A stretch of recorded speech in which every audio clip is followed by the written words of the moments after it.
नमस्कार दोस्तों। आज एक प्रश्न एक स्टूडेंट ने लिखा है कि बादल फटने की परिघटना क्या है, व्याख्या कीजिए। इसका उत्तर 150 शब्दों में लिखना है। यह प्रश्न 2021 या 22 की परीक्षा में आया था, जिस वर्ष उत्तराखंड में और पर्वतीय क्षेत्रों में इस प्रकार की घटनाएं देखने को मिली थी। तो इन्होंने निश्चित शब्द सीमा में, क्योंकि 1.5 पेज में लगभग उत्तर लिखा है, तो निश्चित शब्द सीमा का पालन करते हुए अपना उत्तर लिखा है। पहले इंट्रोडक्शन है, इस बादल फटने की प्रक्रिया को समझाया है, इसके बाद इसके प्रभावों का वर्णन करते हुए एक निष्कर्ष लिखा है। तो आइए इसका मूल्यांकन करके देखते हैं कि इसमें हम किन कमियों को देख सकते हैं, जिनमें सुधार आगे चलकर सुधार किया जा सकता है।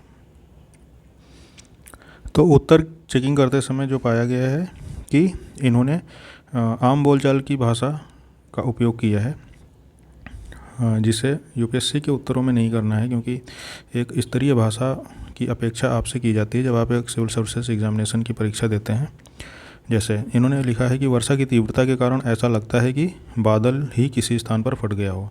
तो ये कोई बात नहीं है, और इसको भी इन्होंने प्रस्तावना में ही लिख दिया है, तो इसका एग्जामिनर के ऊपर एक नकारात्मक प्रभाव पड़ सकता है।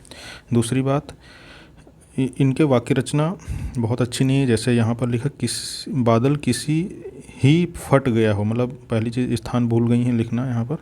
और दूसरा यह है कि अगले वाक्य में आप देखते हैं कि बादलों के अधिक भारी हो जाने पर नमी को पानी की बूंदों के रूप में तीव्रता से गिरा देने से होता है। ठीक है, तो बेहतर लिखा होता कि वायु के कारण बादल ऊपर उठते हैं, जिससे संघनन की प्रक्रिया तीव्र हो जाती है और इससे एक ही स्थान पर अधिक बारिश होने लगती है। तीसरी चीज़ जो देखने को मिली है वह वर्तनी सुधार संबंधी बहुत सारी गलतियां हैं। इन्होंने बिंदी है, जहाँ है लिखना है वहाँ है लिखा है, बिंदी में के ऊपर बिंदी नहीं लगाई है। ठीक है, ऐसी बहुत पूर्ण विराम और मात्रा संबंधी गलतियाँ भी पाई गई हैं। ठीक है, और चौथी बात है रेपिटेशन। 100 सेंटीमीटर अथवा उससे अधिक वर्षा जब होती है तो उसे बादल फटना कहते हैं। उसी बात को इन्होंने एक बार, दो बार और ये अंत में निष्कर्ष में भी यही सेम बात लिखी है। इस प्रकार की रेपिटेशन करने से बचें, क्योंकि आपके पास सीमित शब्द होते हैं, तो हर लाइन में, हर वाक्य में नई बातों की लिखने की अपेक्षा आपसे की जाती है। तो जो कमेंट दिए गए हैं कि उत्तर की फॉर्मेटिंग पर ध्यान दिया जाना चाहिए और भाषा का स्तर ठीक होना चाहिए। आगे कुछ बेहतर उत्तर लिखने का प्रयास यहाँ पर बताया गया है कि किस प्रकार किया जा सकता है।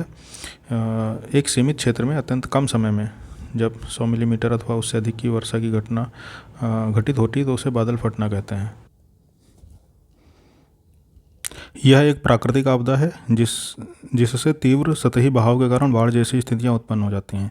तो प्रस्तावना में आपने परिभाषा प्लस उसके प्रभाव, परिभाषा लिखा है और उसके प्रभाव साथ में लिख दिया है एक एक लाइन में।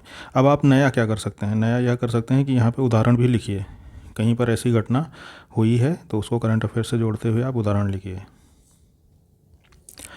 मुख्य भाग में 3 चीज़ें जरूर आनी चाहिए। नंबर 1, कारण अथवा दशाएं कि वायु का ऊपर उठना, उच्च आर्द्रता और तीव्र संघनन। साथ में आप चित्र बना सकते हैं।